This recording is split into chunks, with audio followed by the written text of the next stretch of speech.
प्रसंग चल रहा है। महाराज परीक्षित जी को परमहंस शिरोमणि श्री सुखदेव जी नाभाग और अम्बरीश जी के पावन चरित्र का श्रवण करा रहे हैं। अपने लोग भी श्रवण करें। बहुत महामहिम पावन चरित्र है, जिसके श्रवण मात्र से प्रेम लक्षणा भक्ति सुदृढ़ होती है। परीक्षित मनुपुत्र नभग का पुत्र था नाभाग। ये दीर्घ काल ब्रह्मचर्य का पालन करके जब घर लौटे, तब तक भाइयों ने सब हिस्सा ले लिया था राज्य का। भाइयों ने नाभाग जी से कहा कि तुम्हारे हिस्से में तो संपत्ति कोई बची नहीं, पिताजी ने हम सबको बांट दिया क्योंकि तुम ब्रह्मचर्य धारण कर जंगलवास करते थे, तो अब संपत्ति रूप में केवल पिता हैं तुम्हारे पास। उन्होंने अपने भाइयों से पूछा कि पिता की सेवा के लिए कुछ हिस्सा? उन्होंने कहा वो तो हम सब लोगों ने आपस में बांट लिया है। नाभाग जी अपने पिता के पास जाकर कहा, पिताजी मेरे बड़े भाइयों ने हिस्से में मेरे को आपको दिया है। पिता ने कहा, बेटा उनकी बात मत मानो। देखो, अगर उन्होंने मेरे को केवल हिस्से में दिया है और तुम्हारी श्रद्धा है कि पिता ही हमारी संपत्ति हैं, तो आज मैं तुम्हें ऐसा संपत्तिवान बनाऊंगा कि पुत्रों के पास भी संपत्ति नहीं। ये आंगिरस गोत्र के ब्राह्मण बहुत बड़ा यज्ञ कर रहे हैं और तुम मेरे विद्वान पुत्र हो। ये जे भी छठा दिन आता है तो ये पूर्व प्रारब्ध के अनुसार भूल कर बैठते हैं और यज्ञ पूर्ण रह जाती है। जाओ तुम छठे दिन बिल्कुल सावधान रहकर वेद मंत्र का उच्चारण कर देना, उनकी यज्ञ पूर्ण होगी। वो महात्मा लोग ऐसा ऐश्वर्य है कि जो स्वर्ग में भी नहीं, वो ऐश्वर्य तुम्हें प्रदान कर देंगे। महात्माओं के पास जाकर उन्हें वैश्विक देव संबंधी 2 सूत्र जब भूल जाएं वो, तो तत्काल तुम बता देना। अपने पिता की आज्ञा अनुसार वो गए। आंगिरस गोत्री ब्राह्मण जी ही छठे दिन तो भूल जाते थे, तो ये अपने तपोबल से उस मंत्र 2 सूत्र जो भूल जाते थे, जे ही पूर्ण किया, ते ही स्वर्ग से विमान आया आंगिरस गोत्री ब्राह्मणों के लिए। उन्होंने कहा कि ये यज्ञ का बचा हुआ शेष जितना धन है ये सब तुम लो, हम तो स्वर्ग जा रहे हैं। नाभाग जी बड़े पिता की आज्ञा का पालन करने वाले महात्मा थे, वो हर्षित नहीं हुए। पर जे ही वो धन एकत्रित करने लगे तो उत्तर की दिशा से एक काले रंग के तेजस्वी पुरुष आए और कहा, इस धन पर मेरा अधिकार है। नाभाग ने कहा, नहीं, ऋषियों ने मुझे दिया है क्योंकि मैंने वैश्यदेव संबंधी 2 सूत्र बताए हैं। तो उन्होंने कहा, नहीं, हमारे और आपका विवाद शांत होगा तुम्हारे पिता के ही हाथ से। जाओ अपने पिता से प्रश्न करो जाके, ये पूरी संपत्ति पर मेरा अधिकार है। तब नाभाग ने जाकर पिता से कहा कि पिताजी, एक कोई तेजस्वी महापुरुष आए और उन्होंने कहा यज्ञ का बचा हुआ शेष भाग मेरे अधिकार में है और आपसे पूछा कि न्याय कीजिए। तो आपने ही तो मुझे आज्ञा की थी, मैंने 2 सूत्र बताए, उससे सारी संपत्ति पर मेरा अधिकार, पर वो तेजस्वी पुरुष कह रहे हैं मेरा अधिकार। तो पिता ने कहा, हाँ बेटा, एक बार दक्ष प्रजापति के यज्ञ में ऋषि लोगों ने निश्चय किया था कि यज्ञ भूमि में जो कुछ बच रहेगा वो सब भगवान शंकर का हिस्सा है, इसलिए वो धन तो महादेव जी का ही है। भूल हो गई, जाओ उनके चरणों में प्रणाम करो और कहो कि तुम्हारा ही हिस्सा है। नाभाग ने जाकर के रुद्र भगवान को प्रणाम किया और कहा, प्रभु यज्ञ भूमि की सभी वस्तुएं आपकी हैं, ऐसे मेरे पिता ने आज्ञा करी, मेरा अपराध क्षमा कीजिए। मैं आपसे सर झुकाकर प्रणाम करके अपने अपराध की क्षमा याचना मांगता हूं। भगवान रुद्र ने कहा, तुम्हारे पिता ने धर्म के अनुकूल निर्णय दिया और तुमने बिल्कुल सत्य आकर मुझसे कहा। तुम वेदों का अर्थ तो पहले से जानते हो, जाओ तुम्हें सनातन ब्रह्म तत्व का बोध हो जाए। ये भारी संपत्ति, जाओ तुम्हें सनातन ब्रह्म तत्व का बोध हो जाए और यज्ञ से बचा हुआ मेरा ये जो अंश है ये भी मैं तुम्हें देता हूं, इसे स्वीकार करो। इतना कहकर देवाधिदेव भगवान शंकर अंतर ध्यान हो गए। भाइयों ने चतुरता की थी, कोई भी संपत्ति नहीं दी थी, तुम्हारे हिस्से में पिता है। उन्होंने धर्म पूर्वक पिता को स्वीकार किया तो भगवान शंकर का साक्षात्कार, ब्रह्म तत्व का बोध और अखंड संपत्ति प्राप्त हो गई। जो अपने माता पिता की सेवा का तिरस्कार पूर्वक, अनादर पूर्वक त्याग कर देते हैं, वो दुर्गति को प्राप्त होते हैं, चाहे जितना संपत्ति ले लो। और जो केवल माता पिता की सेवा की तरफ बुद्धि रखते हैं तो उनका लोक परलोक सब बन जाता है। आज जो समाज में वयोवृद्ध माता पिता का तिरस्कार करते हैं, उन्हें होश में रहना चाहिए। ये शरीर चंद दिनों के लिए है, इससे परमार्थ कर लो, अध्यात्म कमा लो। अगर बूढ़े माता पिता को आपने अपशब्द कहे, मारवा पीटा, तिरस्कार किया तो नरक में भी ठौर नहीं मिलती ऐसे पापियों को। इसलिए बहुत सावधान रहना चाहिए। माता पिता प्रसन्न हो जाए तो भगवान का साक्षात्कार हो जाए। आज महाराष्ट्र में भगवान जो खड़े आपको दर्शन देते हैं विट्ठल भगवान के रूप में, अपने माता पिता का अनन्य भक्त श्री पुंडरीक जी महाराज, उन्हीं के कृपा प्रसाद से भगवान आज सबको दर्शन देते हैं। माता पिता भगवान का स्वरूप हैं। जो प्रातःकालीन एकाग्रचित से इस आख्यान का स्मरण करेगा उसकी विपत्तियां नष्ट हो जाएंगी। नाभाग के पुत्र ये महान भक्त अम्बरीश जी महाराज, अद्वितीय भक्त, ये भगवान के बड़े प्रेमी एवं उदार धर्मात्मा महान पुरुष थे। ब्रह्म शाप कभी नहीं रोका जा सकता और वो अम्बरीश का बाल बांका भी नहीं कर सका। राजा परीक्षित ने पूछा, भगवान मैं परम ज्ञानी राजर्षि अम्बरीश का पावन चरित्र सुनना चाहता हूं।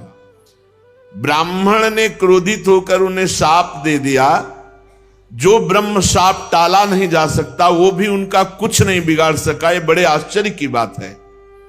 श्री सुखदेव जी ने कहा, अम्बरीशो महाभागः सप्तद्वीपवतीं महीम् अव्ययां च श्रियं लब्ध्वा विभवं चातुलं भुवि मेनेति दुर्लभं पुंसां सर्वं तत्स्वप्न संस्तुतं विद्वान् विभव निर्वाणं तमो विशति यत्पुमान् वासुदेवे भगवती तद्भक्तेषु च साधुषु प्राप्तो भावं परम विश्वम येनेदं लोष्टवत् स्मृतम्। श्री सुखदेव जी ने कहा, परीक्षित, अम्बरीश जी बड़े महान भाग्यवान भक्त थे। वैसे तो संपत्ति सातों द्वीपों की अचल संपत्ति, एक क्षत्र सम्राट, अतुलनीय ऐश्वर्य ये प्राप्त था। यद्यपि ये साधारण मनुष्यों के लिए अत्यंत दुर्लभ है, फिर भी अम्बरीश जी इसे स्वप्न तुल्य समझते थे। कोई महत्ता नहीं थी चक्रवर्ती सम्राट पद का या सप्तद्वीप महिमंडल अधिपति का, कोई महत्व नहीं, स्वप्न तुल्य समझते थे। क्योंकि वे जानते थे सत्य वस्तु तो भगवान नाम है, सत्य वस्तु भगवान की भक्ति है। ये सब मायाकृत है और जो इस माया में फंस जाता है वो घोर नरकों में जाता है। ये केवल 4 दिन की चांदनी है, उसका दीपक बुझा बुझाया है। जो भगवान से विमुख है, भगवान का भजन नहीं करता, ऐश्वर्य प्रमाद में अपना समय काटता है। वासुदेवे भगवती तद्भक्तेषु च साधुषु। अम्बरीश जी की सबसे बड़ी महिमा निरंतर भगवान में स्थिति और संग भगवत प्रेमी महात्माओं का। वासुदेवे भगवती और तद्भक्तेषु च साधुषु तो प्राप्तो भावम परम विश्वम येनेदं लोष्टवत् स्मृतम्। ऐसा भाव प्राप्त हुआ था कि चक्रवर्ती सम्राट पद का ऐश्वर्य वैभव वो उनको माटी के ढेले के समान दिखाई देता था। ये सारी संपत्तियां मिट्टी के ढेले के समान स्वप्नवत अनुभव में आ रही थी। एकमात्र भगवान की भक्ति और भगवत प्रेमी महात्माओं का संग, इससे अम्बरीश जी की बड़ी ऊंची स्थिति थी। सा वै मनः कृष्ण पदारविंदयोर वचांसि वैकुंठ गुणानुवर्णने करौ हरेर्मंदिर मार्जनादिषु श्रुतिम चकाराच्युत सत्कथोदय। अम्बरीश जी की क्या स्थिति थी? बोले स वै मनः कृष्ण पदारविंदयोर। अपने मन को अम्बरीश जी ने श्री कृष्ण चरणारविंद में सदा सदा के लिए समर्पित कर दिया था। मना स्थिति कृष्ण चरणारविंद, सावई मनः कृष्ण पदारविंदयोर। ये स्थिति गोपी जनों की थी। मुरारी पादार्पित चित्त वृत्ति, एक एक वृत्ति कृष्ण चरणारविंद में समर्पित गोपी जनों की। ऐसे ही सावई मनः कृष्ण पदारविंदयोर, भगवान श्री कृष्ण चंद्रजू के सांवले चरणारविंद में मन को डुबो दिया। वही सदा सदा के लिए मन विराजमान है। सावई मनः कृष्ण पदारविंदयोर। और वचांसि वैकुंठ गुणानुवर्णने, ये नियम था अम्बरीश जी का, मौन नहीं तो वाणी से बिल्कुल कुछ अन्य वार्ता नहीं, भगवद वार्ता के सिवा। वाणी मौन और बोले तो भगवत चर। वचांसि वैकुंठ गुणानुवर्णने, भगवान की चर्चा, भगवान नाम कीर्तन, भगवत महिमा, भगवत रूप महिमा, लीला धाम गुण, इन्हीं की चर्चा, अन्यथा मौन। ये बहुत उत्तम स्थिति होती है। अपराधों से बचने के लिए मौन बहुत आवश्यक है, नहीं सबसे ज्यादा साधक से वाणी से अपराध बनता है। मन जहां इष्ट देव के चरणारविंद, वाणी मौन, या तो भगवत चर्चा नहीं तो शांत। इसलिए हरिवंश महाप्रभु ने स्फुट वाणी में आखिरी दोहे में कहा, रसना कटो जो अन रटो, निरखी अन फुटो नयन, श्रवण फुटो जो अन सुनो, श्री राधा जसबैन। जबान हमारी कट जाए अगर श्री जी की चर्चा के सिवा हम और जगह बोले। नेत्र हमारे फूट जाएं यदि हम प्रिया प्रीतम के सिवा और कुछ देखना चाहें। कान हमारे फूट जाएं यदि हम प्रिया प्रीतम की वार्ता के सिवा और कुछ सुनना चाहें। बोलना, देखना, सुनना, ये साधना में बहुत अधिकार रखते हैं। यदि ये अन्य बोलना, अन्य देखना, अन्य सुनना, तो फिर भक्ति का रंग नहीं आएगा। वचांसि वैकुंठ गुणानुवर्णने, वाणी से भगवत चर्चा, और करौ हरेर मंदिर मार्जनादिश, ये बहुत बड़ी बात है। यहां अपने ठाकुर के मंदिर में पोछा लगाने में शर्म लगती है। ठाकुर जी को प्रसन्न करने के लिए काम वाले की जरूरत नहीं, आपके हाथ है। चक्रवर्ती सम्राट हैं, कितने दास दासियां होंगे विचार करो। लेकिन करौ हरेर मंदिर मार्जनादिशु, अपने हाथ से ठाकुर जी के पात्रों को धोना, अपने हाथ से ठाकुर जी के महल में पोछा लगाना, सोहनी लगाना, ये आचार्य स्वयं आकांक्षा करते हैं कि मुझे श्री जी की कुंज की सोहनी लगाने वाली बन जाऊं या सोहनी बन जाऊं। अपने हाथ से, बहुत सौभाग्य है जो अपने हाथ से ठाकुर सेवा करते हैं। इसका कोई ज्यादा महत्व नहीं कि मंदिर बनवा दिया, पुजारी रख दिया, आप मौज मस्ती विषयों में ले रहे हैं और रुपया हर महीने दे तो ठाकुर जी आपको लाख गुना बढ़ाकर दे देंगे। लेकिन वो भक्ति या प्रीति या ठाकुर जी के दासत्व की बातें नहीं है, ये बातें नहीं। करौ हरेर मंदिर मार्जनादिश, स्वयं अपने हाथ से ठाकुर जी के महल में सोहनी लगाना, ठाकुर जी के मंदिर में पोछा लगाना, स्वयं ठाकुर जी के पार्षद जो पात्र हैं उनका मार्जन करना, ये अम्बरीश जी करते थे। इसी के कारण उनको पता नहीं था, पर सुदर्शन चक्र सदैव सुरक्षा में रहता था। चक्रवर्ती सम्राट होकर अपने हाथों से दास्ता प्रभु की करते थे। श्रुतिम चकाराच्युत सत्कथोदय, अपने कानों को भगवान श्री कृष्ण की मंगलमयी कथा के श्रवण में लगा रखे। सुनेंगे तो भगवत चर्चा सुनेंगे, नहीं तो एकांतवास, किसी से कोई वार्ता नहीं। अन्य वार्ता प्रपंच का त्याग, तभी सुदृढ़ भक्ति होती है। मुकुंद लिंगालय दर्शने दृशौ तदभृत्य गात्र स्पर्शेंग संगमम घ्राणम च तत्पाद सरोज सौरभे श्रीमत्तुलस्या रसनाम तदर्पिते। आंखों से सिर्फ भगवान के श्री विग्रह के दर्शन या संत दर्शन, नेत्र संभाल के रखे, सहसा किसी को न देखे। अम्बरीश जी ऐसे मुकुंद लिंगालय दर्शने दृशौ, नेत्रों से भगवान के मंदिर में विराजमान श्री विग्रह खूब छक के दर्शन करो, या भगवत प्रेमी महात्मा ये भगवान का मंदिर है साक्षात, उनके दर्शन करो, और नहीं नेत्रों को बचा के रखो। असंग भावना की पुष्टता के लिए तदभृत्य गात्र स्पर्शेंग संगमम, केवल भगवान के भक्तों का ही स्पर्श, अन्यथा नहीं। तिनको प्रश्न कीजिए तजिधु तुमको पास, जिनको प्रिया प्रीतम से मतलब नहीं, भगवत आराधना से मतलब नहीं, ऐसे का स्पर्श ना हो जाए, उसमें परवान होते जो भगवत विमुखता प्रकट करते।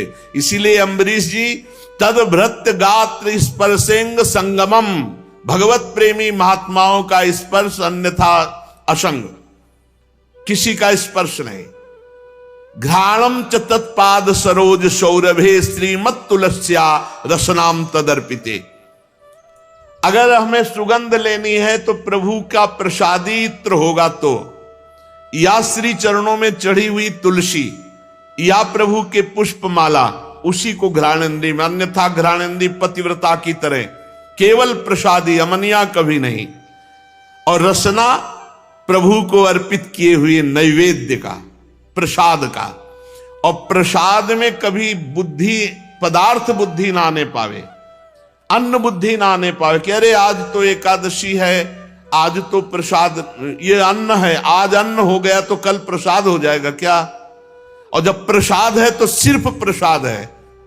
ये बड़े बड़े संत भगवान पधारे थे अभी 2-3 दिन के अंतराय में, उन्होंने एक प्रश्न रखा कि प्रसाद में चर्बी वाला घी लगाया गया था, हम लोग तो सब भ्रष्ट हो गए, तो हमारी शुद्धि कैसे होगी? तो हृदय से जो बात आई कि अगर प्रसाद पाया है तो अशुद्धि हो ही नहीं सकती, और अगर प्रसाद नहीं पाया तो फिर लड्डू पाया तो शुद्धि करो जाके। अगर प्रसाद शब्द है तो प्रसाद कभी अपवित्र नहीं होता। जब हमारे प्रभु ने पा लिया और हम प्रसाद भोगता है तो हम भ्रष्ट कैसे हो सकते हैं? प्रसाद कभी भ्रष्ट नहीं करता है, प्रसाद सिर्फ प्रसाद होता है, उसमें न अन्न बुद्धि, न पदार्थ बुद्धि, न जहर मिला दिया जाए तो भी क्या फर्क पड़ेगा? प्रसाद बुद्धि। मीरा जी को केवल एक शब्द कान में पड़ा, गिरधर का प्रसाद, पी गई हलाहल विष, और बताया गया कि ये विष है मत पियो, उन्होंने कहा नहीं ये प्रसाद है। प्रसाद शब्द जहां लग गया वो सब पूर्ण हो गया, वहां कहीं अपवित्रता नहीं। प्रसाद के बाद ये शुद्धि करना तो भगवान के प्रसाद का अपमान है। पीछे भगवान जाने, जब भगवान की दृष्टि से होकर आ गया तो हमारे लिए वो महान पवित्र प्रसाद है। तो कह रहे हैं रसेंद्री में सिर्फ भगवत प्रसाद। और पादौ हरे क्षेत्र पदानुसर्पणे शिरो ऋषिकेश पदाभिवंदने कामं च दासे न तु काम काम्यया यथोत्तम श्लोक जनाश्रयारति। अम्बरीश जी अपने पैरों से भगवान के दर्शन करने की यात्रा, परिक्रमा, भगवान के धाम क्षेत्रों की यात्रा, इससे भक्ति पुष्ट होती है, हमारा जीवन पवित्र होता है। और सिर से भगवान के चरण कमलों में साष्टांग दंडवत प्रणाम, भगवान के चरणों में सिर से साष्टांग दंडवत प्रणाम।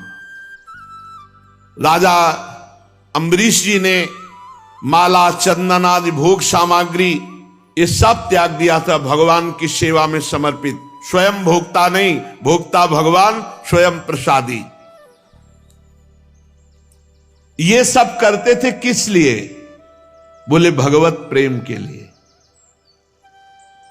कामम च दासे न तु काम काम्यया यथोत्तम श्लोक जनाश्रयारति। जो भगवान के प्रेमी भक्तों में प्रेम रहता है वही प्रेम प्राप्त करने के लिए अम्बरीश जी ऐसी दिनचर्या करते थे। उन्होंने सारे कर्म भगवान श्री कृष्ण के चरणों में, इंद्रियातीत भगवान के प्रति सर्वात्मा सर्वस्वरूप समझ करके अपने जीवन को, अपने राज्य को, अपने सर्वस्व को भगवान को समर्पित कर दिया था और भगवत भक्तों की आज्ञा के अनुसार राज्य पालन करते थे। उन्होंने धर्म नाम के निर्जल देश में सरस्वती नदी के प्रवाह के सामने वशिष्ठ जी, असित जी, गौतम जी आदि महान आचार्यों द्वारा भगवान की बड़ी बड़ी दक्षिणा वाली अश्वमेध यज्ञ की, जिससे भगवान की आराधना बने। यज्ञ में देवताओं के साथ जब सदस्य और ऋत्विज बैठ जाते तब उनकी पलकें नहीं पड़ती। सुंदर वस्त्र, वैसा ही भगवान के भक्त अम्बरीश जी का सुंदर रूप देवताओं के समान दिखाई देते थे। उनकी प्रजा महात्माओं के द्वारा गाए हुए भगवान के उत्तम चरित्र श्रवण करने में समय लगाती और गान करने में। अम्बरीश जी का आदेश था पूरे राज्य में रोज प्रातः से सायं तक भगवान की सेवा होगी, नाम कीर्तन होगा, भगवत चर्चा होगी और जिसको जो आवश्यकता हो राज खजाने से ले जाए। लेकिन किसी भी घर में अगर धूप आरती भगवत सेवा नहीं हुई वो दंड मुक्ताधिकारी माना जाएगा। तो पूरे राज्य में भगवत भक्ति छाई हुई थी। बड़े बड़े संत महात्माओं के पावन चरित्र गाए जाते, भगवान के पावन चरित्र गाए जाते और जब अम्बरीश जी निकलते तो सब उनका स्वागत भगवान नाम कीर्तन से, भगवत चर्चा से करते। तो देवताओं को भी अब स्वर्ग अच्छा नहीं लगता था, इतना अम्बरीश जी का राज्य महाभागवत स्वरूप हो गया था। वे अम्बरीश जी सदैव देखा करते उनके हृदय में हरि निरंतर विराजमान है भगवत चिंतन के प्रभाव से। इसलिए उन लोगों को वो भोग सामग्री भी हर्षित नहीं कर पाती जो बड़े बड़े सिद्धों के लिए दुर्लभ है। अम्बरीश जी के राज्य में किसी को कोई कामना नहीं थी, सब भगवदानंद में डूबे हुए थे। आत्मानंद के सामने अत्यंत तुच्छ है ये विषय। राजा अम्बरीश तपस्या और भक्ति योग के प्रभाव से भगवान को अधीन कर लिए थे। उनकी समस्त आसक्तियां भगवान में समर्पित थी। कितनी बड़ी बात है। घर, स्त्री, पुत्र, भाई, बंधु, बड़े बड़े हाथी, रथ, घोड़े, पैदल, चतुरंगिणी सेना, अक्षय रत्न, आभूषण, आयुध, समस्त वस्तुओं की जो कभी समाप्त ना होने वाली थी, सब के सब अम्बरीश जी के हृदय में कोई प्रभाव नहीं डाल पाए, कोई प्रभाव नहीं डाल पाए। एकमात्र श्री भगवान उनकी अनन्य प्रेममयी भक्ति से प्रसन्न होकर भगवान के नित्य पार्षद सुदर्शन चक्र सदैव गुप्त रूप से रहा करते थे अम्बरीश जी के पास, जो विरोधियों को भयभीत करने वाले और भगवत भक्तों की रक्षा करने वाले हैं। अम्बरीश जी को भी पता नहीं था कि सुदर्शन चक्र रक्षा में है। राजा अम्बरीश की पत्नी भी उन्हीं के समान धर्मशील, संसार से विरक्त एवं भक्ति परायण थी। एक बार उन्होंने अपनी पत्नी के साथ भगवान श्री कृष्ण की आराधना करने के लिए 1 वर्ष तक द्वादशी प्रधान एकादशी व्रत करने का नियम ग्रहण किया। व्रत की समाप्ति होने पर कार्तिक महीने में उन्होंने 3 रात का उपवास किया और एक दिन यमुना जी में स्नान करके मधुवन में भगवान श्री कृष्ण की पूजा की। उन्होंने महाभिषेक की विधि से सब प्रकार की सामग्री और संपत्ति द्वारा भगवान का अभिषेक किया। हृदय से तन्मय होकर वस्त्र, आभूषण, चंदन, माला, अर्घ आदि के द्वारा भगवान श्री कृष्ण की पूजा की। यद्यपि महाभाग्यवान ब्राह्मणों को इस पूजा की कोई आवश्यकता नहीं थी, स्वयं ही उनकी सारी कामनाएं अम्बरीश जी पूर्ण किए हुए थे, तथापि राजा अम्बरीश ने बड़े भक्ति भाव से उनका पूजन किया और ब्राह्मणों को स्वादिष्ट अत्यंत गुणकारी भोजन कराया और 60 करोड़ गौवें दान की। 60 करोड़ गौवें, और हर गौ के सींग पे स्वर्ण, खुर पे चांदी मढ़े हुए सुंदर सुंदर वस्त्र उन्हें उड़ा दिए गए थे। गौवें बड़ी सुशील, छोटी अवस्था की, देखने में सुंदर, बछड़े वाली, खूब दूध देने वाली, ऐसी 60 करोड़ गौवें ब्राह्मणों को दान की और साथ में दुहने की सामग्री और दुहने वाले सेवक दिए। जब ब्राह्मण कृतकृत्य हो गए तब राजा ने उनसे आज्ञा लेकर व्रत का पारण करने की तैयारी की।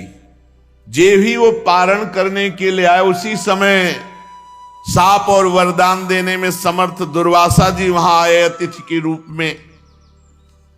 राजा अम्बरीश ने देखा कि दुर्वासा जी पधारे तो खड़े हो गए, आसन दिया, बैठाया और अतिथि रूप में उनकी पूजा की, चरणों में प्रणाम किया और कहा, महाराज अभी अभी पारण का समय है, चलो भोजन प्रसाद पालो। दुर्वासा जी ने अम्बरीश की प्रार्थना स्वीकार कर ली और कहा, अभी मैं यमुना जी जा रहा हूं, अपना नित्य कर्म करके आऊंगा, फिर प्रसाद पाऊंगा। दुर्वासा जी ने ऐसा कहकर यमुना के जल में स्नान करने के लिए प्रवेश हुए। अब वो ध्यानस्थ भगवान का ध्यान नहीं कर रहे, अम्बरीश जी का ध्यान कर रहे कि कब ये त्रुटि करे हम इनको दंड दें। इधर द्वादशी केवल घड़ी भर शेष रह गई थी। धर्मज्ञ अम्बरीश जी ने धर्म संकट में पड़कर ब्रह्म ऋषियों से परामर्श किया। उन्होंने कहा, ब्राह्मण देवताओं, ब्राह्मण को बिना भोजन कराए स्वयं खा लेना, निमंत्रण दे देने पर उसको पवाओ नहीं और पालो तो महान पाप लगता है, और द्वादशी रहते पारण न करना यह भी दोष है। इसलिए इस समय जैसा करने में मेरी भलाई हो, मुझे पाप न लगे, ऐसा काम करना चाहिए। आप लोग हमें आदेश कीजिए। तब ब्रह्म ऋषियों ने विचार करके कहा कि श्रुतियों में ऐसा कहा गया है कि भगवान का चरणामृत पी लेना, ये पारायण भी हो जाएगा और अतिथि का अपमान भी नहीं होगा, इसलिए आप भगवान के चरणामृत से पारायण कर लीजिए। ऐसा निश्चय करके मन ही मन भगवान का चिंतन करते हुए राजर्षि अम्बरीश जी ने भगवान का चरणोदक पान किया।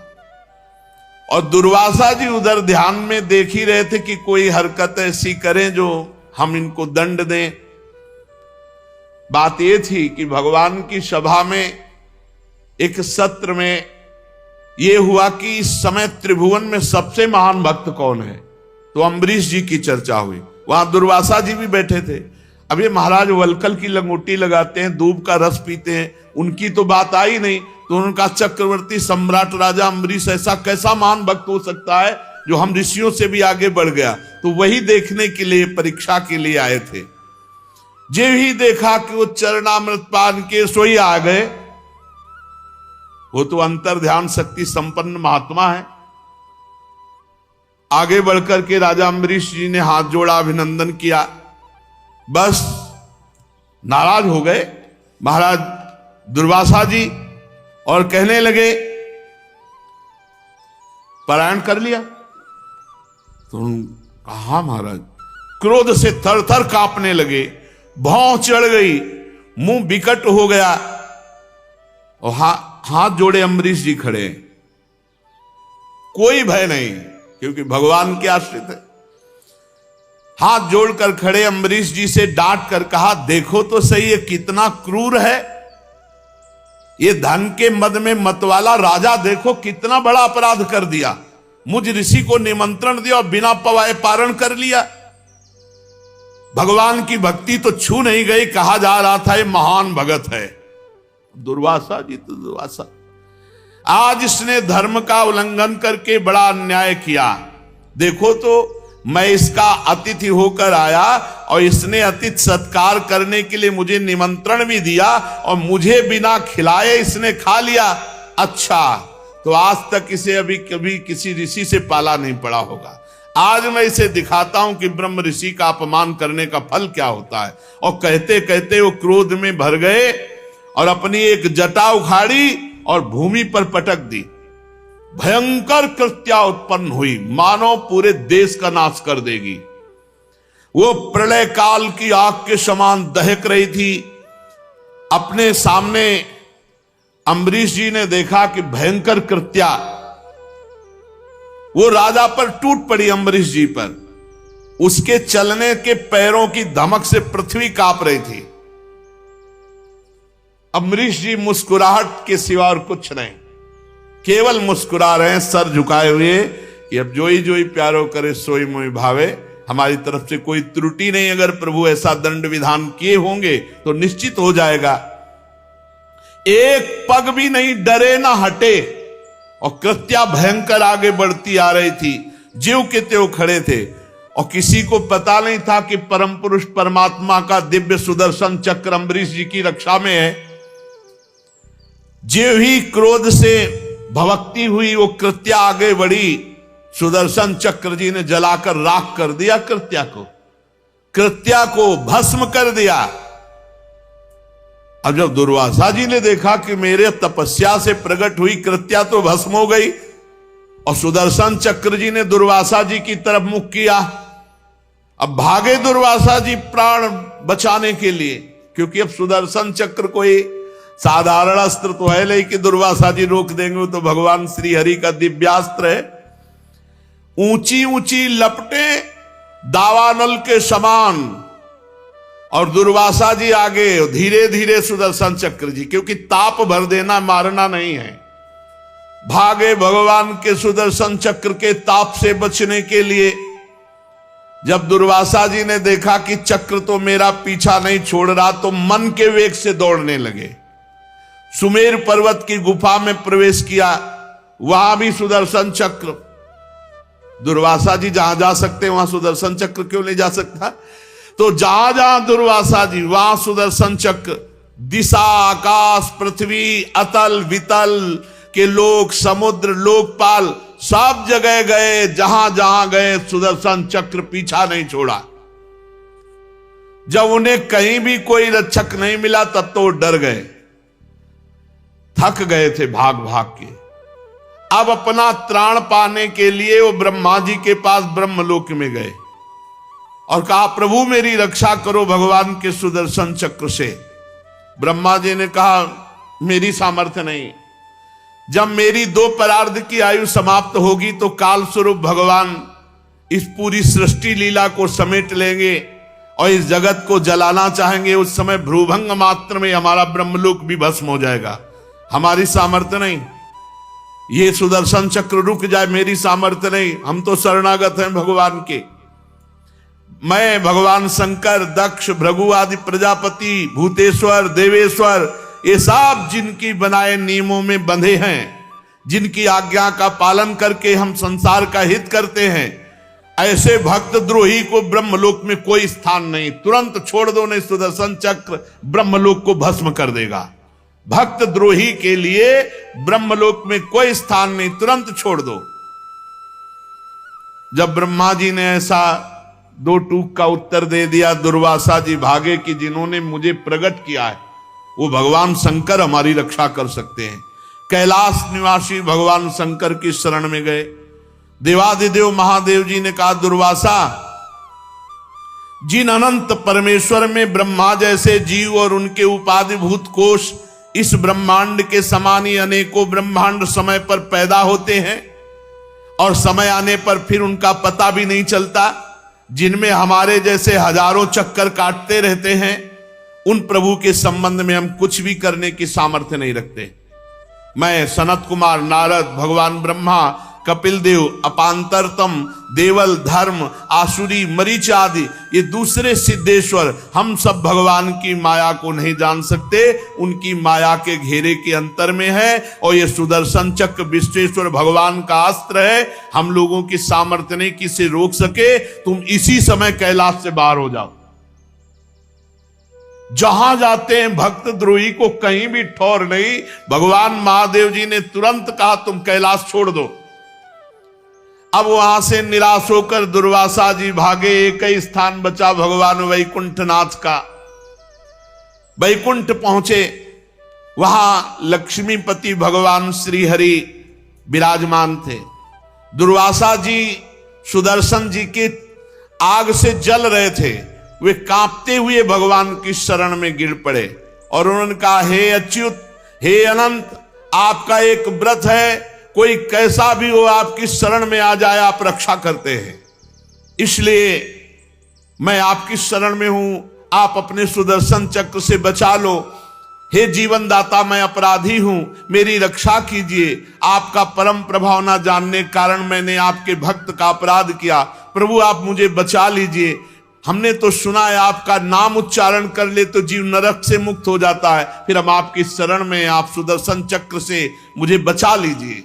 भगवान ने सीधा उत्तर दिया, अहम भक्त पराधीनो हृष्टतंत्र इव द्विज साधुभिर्ग्रस्त हृदयो भक्तैर्भक्त जन प्रिय नाहमात्मानमासा से मद्भक्तै साधुभिर्विना श्रियं चात्यंत किं ब्रह्मन् येषां गतिरहं परा। भगवान ने कहा, दुर्वासा जी मैं स्वतंत्र नहीं हूं, मैं सर्वथा भक्त के अधीन हूं। ये सुदर्शन चक्र मेरे कहने से नहीं रुकेगा।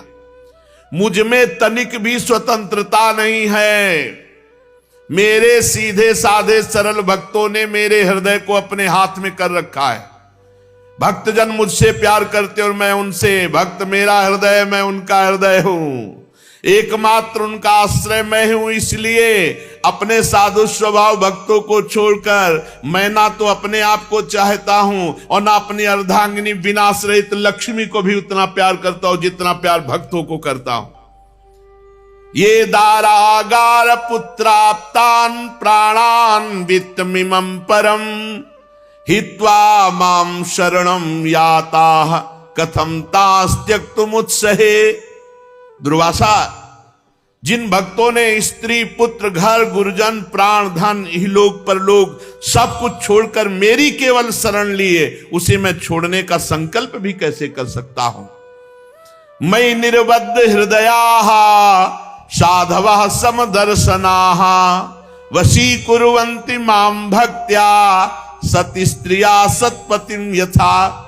जैसे सती स्त्री अपने पातिव्रत से सदाचारी पति को वश में कर लेती है, वैसे ही मेरे साथ अपने हृदय को प्रेम बंधन से बांध रखने वाले समदर्शी साधु भक्ति के द्वारा मुझे अपने वश में कर लेते हैं। साधवो हृदय मह्यम साधु नाम हृदयम त्वहम मदन्यते न जानन्ति नाहम तेभ्यो मनागपि। ये अनन्य प्रेमी जो साधु जन है, ये मेरे हृदय है और उन भक्तों का हृदय मैं हूं। मेरे सिवा वो सालोक के सारूप आदि मुक्तियां नहीं चाहते, फिर अन्य वस्तुओं की तो बात ही क्या। दुर्वासा जी, वो मेरे सिवा अन्य किसी को नहीं जानते तो मैं उनके सिवा अन्य किसी को नहीं जानता।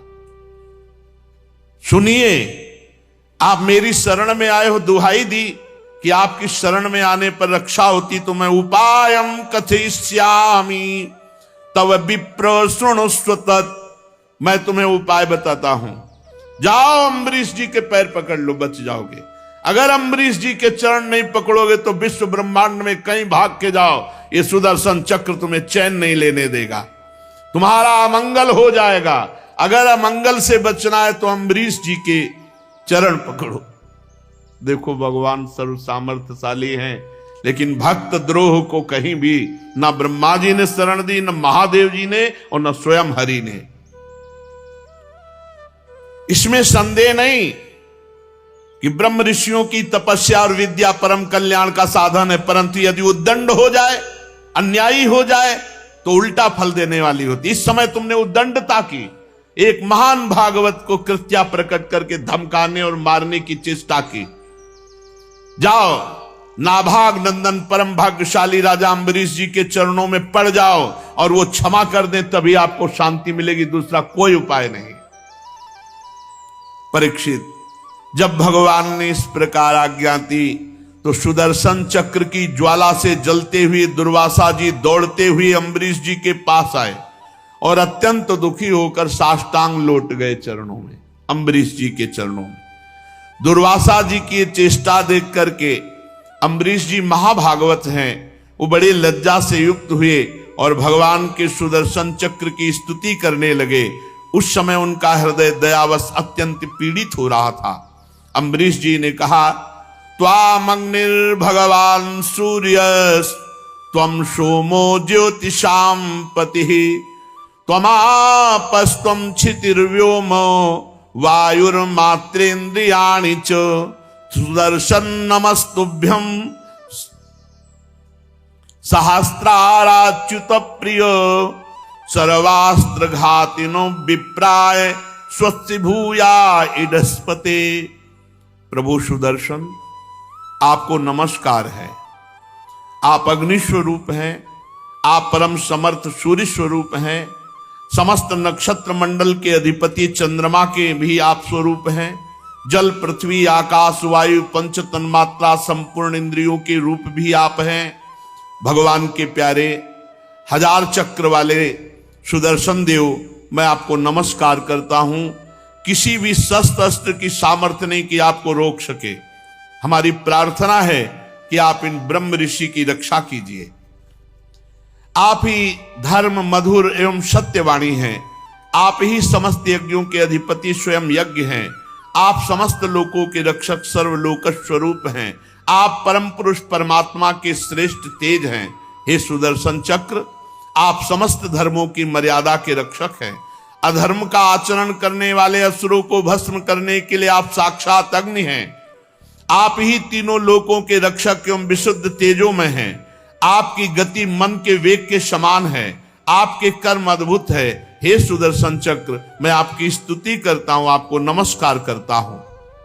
विश्व के रक्षक, आप रणभूमि में जब अपना रूप धारण करते हैं तो किसी की सामर्थ्य नहीं कि आपकी टक्कर ले सके। गदाधारी भगवान ने दुष्टों के विनाश के लिए आपको नियुक्त किया है। इसलिए आप कृपा करें, हमारे कुल के भाग्योदय के लिए दुर्वासा जी का कल्याण कीजिए। आपका बड़ा अनुग्रह होगा। आज तक मैंने जो भी दान किया है, यह बोलना बहुत बड़ी बात है, अम्बरीश जैसे महाभागवत ही बोल सकते हैं। आज तक मैंने जो भी दान किया है, जो भी यज्ञ किया है, जो भी धर्म का पालन किया है, यदि हमारे वंश के लोग सदैव ब्राह्मणों की आराधना करते रहे हैं, आज तक जो भजन किया है, उसका प्रकाश हो, वो सब दुर्वासा को मिले और दुर्वासा जी की जलन शांत हो जाए। बहुत बड़ी बात कह दी, बहुत बड़ी बात कह। जीवन भर का भजन, जीवन भर का धर्म पालन, जीवन भर की तपस्या साधना सब दुर्वासा जी को दे दी। दुर्वासा जी की जलन मिट जाए। यदि मैंने समस्त प्राणियों में श्री भगवान को देखा है और भगवान मुझ पर प्रसन्न है, तो सुदर्शन जी शांत हो जाएं और दुर्वासा की जलन मिट जाए। इतना कहना ही था कि भगवान के सुदर्शन चक्र शांत हो गए, क्योंकि भजन का प्रभाव। दुर्वासा जी ने देखा सुदर्शन जी अंतर्धान हो गए, जलन मिट गई, चित्त स्वस्थ हो गया। तब उन्होंने कहा, ओहो, आज मैंने महिमा देख ली। अहो अनंत दासा नाम महत्वम दृष्ट मध्य में। भला जो कृत्या प्रकट कर रहे मारने को, उनके लिए पूरे जीवन का भजन दे देना, ये केवल भगवान के दासों में होता है। ये उदार हृदय केवल भगवान के भक्तों में होता है। वो खुद कह रहे, अहो अनंत दासा नाम महत्वम दृष्ट मध्य में कृतागशोपि यद राजन मंगलानि समीह से। अहो धन्य है, आज मैंने भगवान के प्रेमी भक्त का महत्व देखा। मैंने अपराध किया, मैंने मारना चाहा, फिर भी वो मेरे लिए सब मंगल कामना कर दिए कि आज तक जो यज्ञ किया, दान किया, धर्म पालन किया, भगवान की आराधना की, भजन की, वो सब दुर्वासा जी को देता हूं, जिससे उनका हृदय शीतल हो जाए, सुदर्शन चक्र शांत हो जाए। अहो अनंत दासानाम महत्वम दृष्ट मध्य में। आज महिमा देखी भगवान के भक्त की। जिन्होंने भक्तवत्सल भगवान श्री हरि के चरण कमलों को दृढ़ प्रेम भाव से पकड़ लिया है, ऐसा कार्य भगवान का भक्त ही कर सकता है, दूसरा नहीं। जिन्होंने भगवान के चरण कमलों को प्रेम भाव से पकड़ लिया, इतनी उदारता तो केवल भगवान के भक्तों में होती है। जिनका हृदय उदार है, वे महात्मा भला किस वस्तु का परित्याग नहीं कर सकते। जिनके मंगलमय नामों के श्रवण मात्र से जीव निर्मल हो जाता है, उन्हीं तीर्थपाद भगवान के चरण कमलों के जो दास हैं, उनके लिए कौन सा कर्तव्य शेष रह जाता है। महाराज अम्बरीश, आपका हृदय देख करके आज मैं परिपूर्ण हो गया। भगवान ने मेरे ऊपर महान अनुग्रह किया कि भक्त महिमा को मैं जान पाया। आपने मेरे अपराधों को भुलाकर मेरे प्राणों की रक्षा के लिए सारा का सारा भजन पुण्य दे दिया। परीक्षित, जब से दुर्वासा जी भागे थे तब से अब तक राजा अम्बरीश ने एक कवल भी भोजन नहीं किया।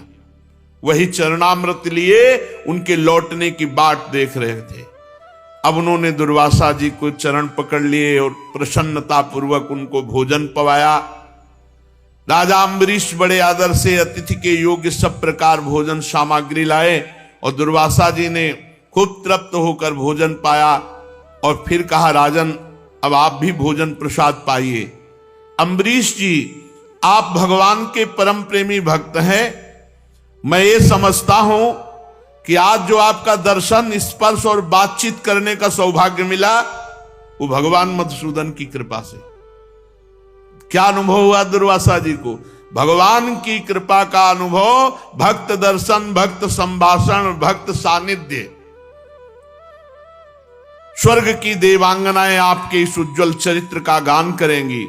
पृथ्वी पर भी आपकी परम पुण्यमयी कीर्ति का संकीर्तन होता रहेगा। दुर्वासा जी बहुत संतुष्ट हुए। राजा अम्बरीश जी के गुणों की प्रशंसा की और इसके बाद उनसे अनुमति लेकर आकाश मार्ग से ब्रह्मलोक की यात्रा की। परीक्षित, जब सुदर्शन चक्र से भयभीत होकर दुर्वासा जी भगे थे तब से लेकर उनके लौटने तक 1 वर्ष का समय व्यतीत हुआ। 1 वर्ष तक अम्बरीश जी वैसे ही खड़े रहे चरणामृत पान किए हुए। यह है महाभक्ति की महिमा। जल पीकर उतने ही 1 वर्ष तक खड़े रहे। जब दुर्वासा जी चले गए तब उनके भोजन से बचे हुए भगवत प्रसाद अन्न का पान किया। अपने कारण दुर्वासा जी का दुख में पड़ना, फिर अपनी ही प्रार्थना से छूटना, दोनों बातों में भगवान की लीला समझ करके अम्बरीश जी संतुष्ट हुए। राजा अम्बरीश में ऐसे अनेक गुण थे। अपने समस्त कर्मों के द्वारा वे परब्रह्म परमात्मा श्री भगवान में भक्ति भाव की अभिवृद्धि करते रहे। उस भक्ति के प्रभाव से उन्होंने ब्रह्मलोक तक के समस्त भोगों को नरकों के समान समझा। तदनंतर राजा अम्बरीश जी ने अपने ही समान भक्त पुत्रों पर राज्य का भार छोड़ दिया और स्वयं एकांत वन में जाकर भगवान की परम भक्ति में डूबे और इस संसार के प्रवाह से मुक्त हो गए। परीक्षित, ये महाराज अम्बरीश का परम पावन आख्यान है। जो इसका कीर्तन करेगा और स्मरण करेगा, श्रवण करेगा, वो निश्चित भगवान की कृपा से भगवान के परम धाम को प्राप्त होगा। भगवान की भक्ति से युक्त होकर परम धाम को प्राप्त होगा। शेष चर्चा आगे। श्री राधा वल्लभ लाल की।